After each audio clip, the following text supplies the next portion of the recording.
Se você se emociona com histórias de soldados esquecidos, honra militar e viradas inesperadas, já deixa seu like e se inscreve no canal. Toda semana, uma história marcante como essa. O alarme soou às 5h27 da manhã, quando uma aeronave não identificada cruzou o perímetro da Zona Delta.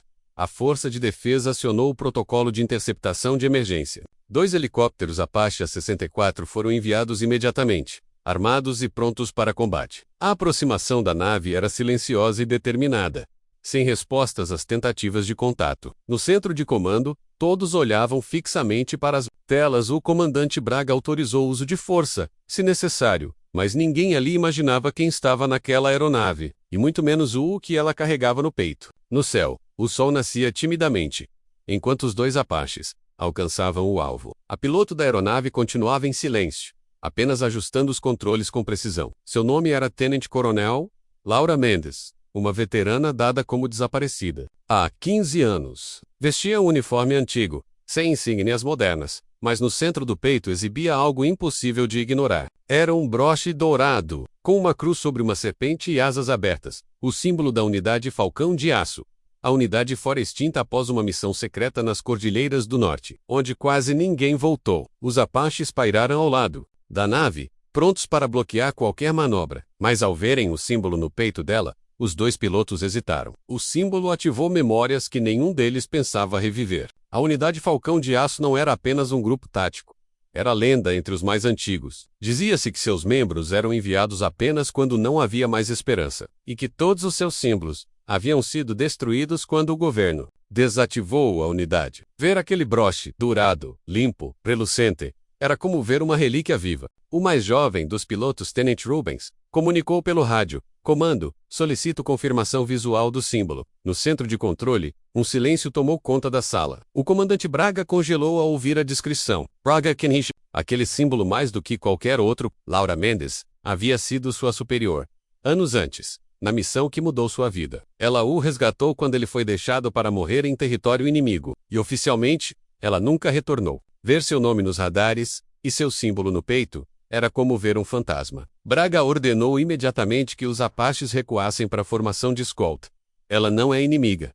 Recuem, agora", disse ele, com a voz embargada. Na Attila, a nave de Laura seguia firme, em direção à base. O pouso foi autorizado sem mais resistência. Na pista, militares mais jovens olhavam com desconfiança enquanto ela descia da aeronave, mas os mais velhos reconheceram de imediato o rosto e o símbolo. Ela caminhou com passos firmes, sem desviar o olhar. Em silêncio, segurava uma pasta, presa ao peito, como se fosse uma missão ainda em andamento. Braga saiu correndo da torre de comando e parou diante dela, incrédulo. "Você está viva", disse ele, com a voz trêmula. Laura apenas respondeu: "A missão ainda não acabou." Ela foi levada para uma sala isolada, sob vigilância, mas sem algemas. Braga cancelou qualquer ordem de detenção, mesmo sob pressão da inteligência central. Ela contou que havia sido capturada em solo estrangeiro, mas conseguiu escapar meses depois. Passou anos se infiltrando em organizações e recolhendo informações. Agora, trazia documentos e provas de uma rede de traição dentro das próprias Forças Armadas. Seu símbolo não era apenas memória. Era o último emblema autorizado da unidade que jurou proteger o país a qualquer custo. E ela estava ali para cumprir essa promessa, com ou sem apoio. Se essa história já te tocou, não esquece de se inscrever e compartilhar. Tem muita coisa vindo, e você não vai querer perder. Braga acionou uma reunião de emergência com oficiais de alta patente, mas logo percebeu que nem todos estavam do lado da verdade. Alguns tentavam desacreditar Laura, sugerindo que ela fosse uma impostora. Outros ficaram em silêncio. Ao ver os primeiros documentos sobre corrupção e desvio de tecnologia militar, um dossiê detalhado com fotos, áudios e localização de depósitos clandestinos, foi entregue por ela. O símbolo em seu peito começou a se tornar incômodo para os que tinham algo a esconder. E todos ali sabiam: quando um falcão de aço aparece, é porque alguém vai cair, e rápido. Enquanto isso, nas redes internas da base, fotos do pauso de Laura começaram a circular. Soldados comentavam em segredo que uma lenda havia voltado. Alguns veteranos pediram licença para vê-la pessoalmente. Queriam confirmar com os próprios olhos. Ela os recebeu com firmeza e respeito. Um deles, com os olhos marejados, disse: "Você não devia ter voltado, mas graças a Deus voltou." Ela apenas respondeu: "Nunca fui embora de verdade." Do lado do fora, os Apaches ainda estavam posicionados, agora em postura de guarda. Era como se todo o aparato militar estivesse silenciosamente dizendo: ela é uma de nós. Mas a inteligência nacional não ficaria calada por muito tempo. Helicópteros menores e vans pretas chegaram à base antes do fim da tarde. Um oficial federal trouxe uma ordem de retenção para Laura, alegando risco à segurança nacional. Braga se colocou à frente e disse: ela está sob minha responsabilidade. Quem tentar tocá-la, responde por mim. A tensão aumentou.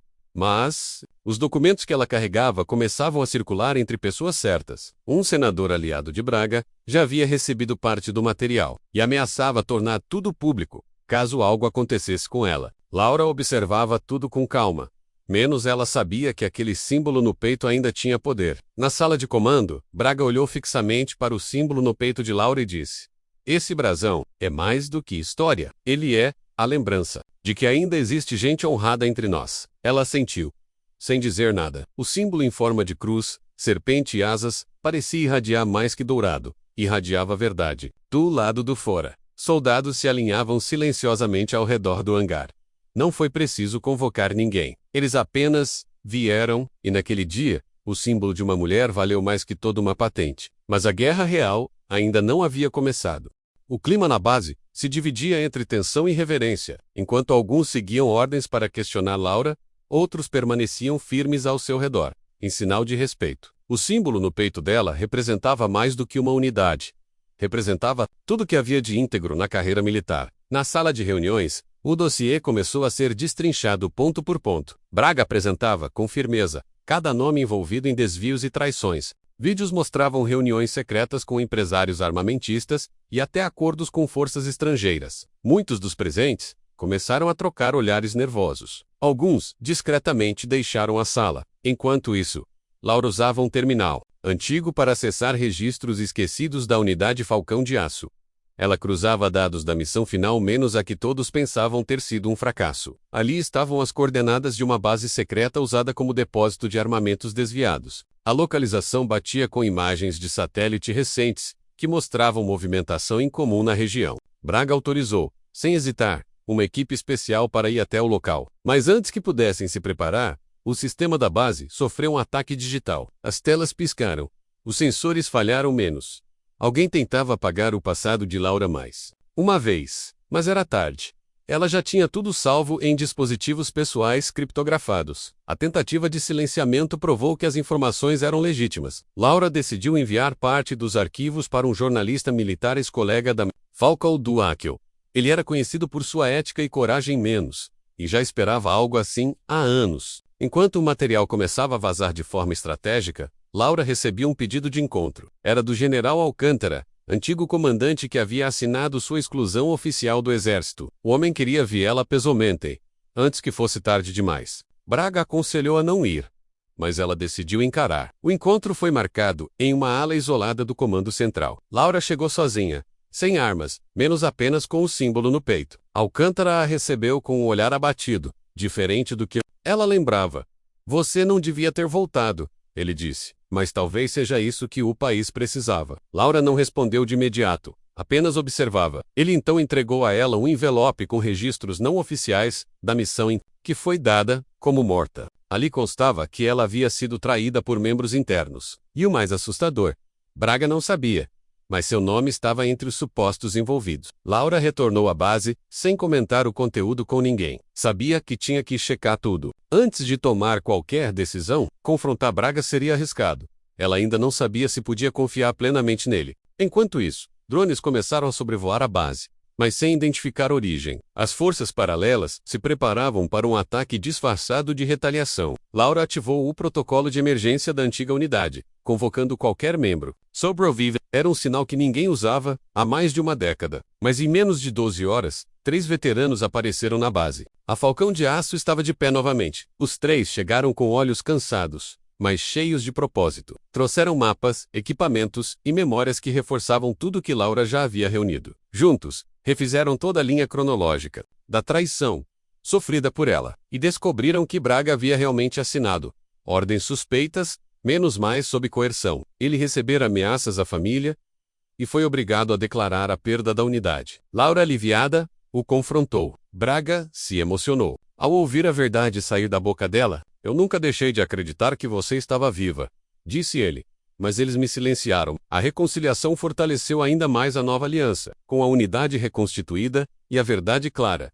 Era hora de agir. Laura decidiu liderar uma missão até o local do depósito citado nos arquivos. Braga conseguiria discretamente desviar uma aeronave para a operação. Enquanto isso, mais documentos eram enviados para aliados no Congresso e na mídia. A estratégia era clara: exposição completa ou eliminação total. Quem estivesse com Laura teria que escolher um lado, e a guerra que se aproximava era interna. O voo foi silencioso, rápido e sob radar próprio. A equipe chegou ao local, uma instalação subterrânea protegida por tropas privadas. Vestidos com uniformes de empresas terceirizadas, os homens ali reagiram com agressividade.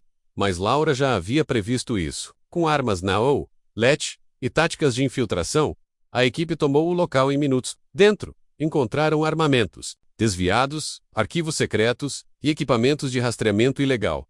Gravaram tudo, e Laura fez questão de carregar nas mãos a caixa com os registros mais comprometedores. O material foi entregue diretamente ao Ministério da Defesa, mas em poucas horas, parte dos arquivos sumiu do sistema oficial. Felizmente, cópias já haviam sido enviadas para jornalistas internacionais. A pressão externa cresceu e o governo não pôde mais esconder nada. Oficiais foram presos, empresários foram convocados a depor sob proteção armada, e o nome de Laura anti-generado agora ocupava manchetes como a piloto que enfrentou o próprio exército. Mas ela sabia, ainda faltava o acerto final. O Congresso convocou uma audiência nacional para ouvir Laura publicamente. Ela foi até lá, usando o uniforme antigo da Falcão de Aço e o símbolo no peito. Diante das câmeras, declarou com voz firme: vocês podem ter apagado os registros, mas nunca apagaram a verdade. A plateia ficou em silêncio. Ela detalhou nomes, missões e mostrou imagens que deixaram o país em choque. Ao terminar, tirou o broche do peito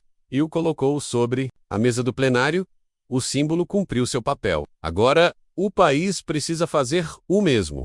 A audiência pública de Laura reverberou por todo o país. Em menos de 48 horas, emissoras internacionais reproduziam seus depoimentos, legendados em várias línguas. Veteranos começaram a se pronunciar em apoio, relembrando a atuação da Unidade Falcão de Aço. Centenas de mensagens chegaram à base onde ela esteve, muitas delas escritas à mão. Militares ativos em sigilo enviavam fotos com gestos de respeito, como punhos fechados sobre o coração. O símbolo que ela havia deixado no Congresso foi recolhido e guardado como peça histórica. Mas para os que estavam nos bastidores, isso significava que Laura agora era mais perigosa do que nunca. E os que ainda queriam silenciá-la estavam prestes a tentar mais uma vez. Durante a madrugada seguinte à audiência, uma emboscada foi organizada em seu local temporário de segurança. Mas o novo grupo da Falcão de Aço havia reforçado toda a vigilância do perímetro. Quando os primeiros invasores chegaram, foram interceptados por sensores e armas não letais. Nenhum tiro foi disparado menos, mas nenhum invasor conseguiu escapar. Entre os detidos, estavam ex-seguranças privados ligados a uma empresa armamentista envolvida nos escândalos. A tentativa frustrada serviu como alerta. Laura não podia mais se mover sozinha. O governo, pressionado, ofereceu escolta, mas ela recusou. Sua proteção era feita por aqueles que juraram lealdade à verdade. João Torres, um dos veteranos resgatados, começou a organizar uma rede nacional com outros ex-integrantes da unidade. A proposta era Clara criar um grupo de honra, independente, que monitorasse abusos dentro das forças. Laura, inicialmente contra, acabou aceitando quando soube que jovens cadetes começaram a seguir o mesmo emblema. O símbolo da Falcão de Aço voltava a circular em forma de adesivos, tatuagens discretas e até cartas escritas por alunos das escolas militares. Ela entendia então que sua missão havia ido além de derrubar corruptos. Ela havia reacendido a fé naquilo que o exército podia representar. E isso era maior que ela.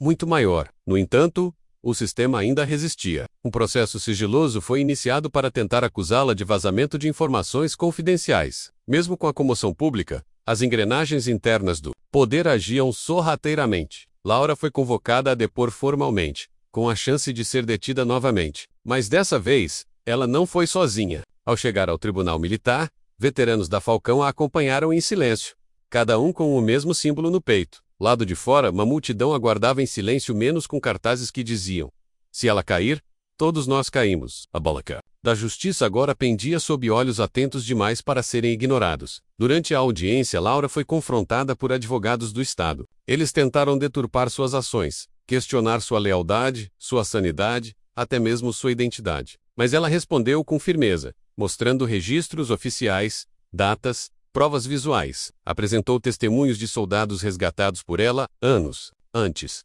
E, ao final, ergueu a voz. Não estou aqui para me defender. Estou aqui para lembrar o que muitos fingem esquecer. A sala permaneceu muda por segundos eternos. Um dos juízes militares apenas murmurou.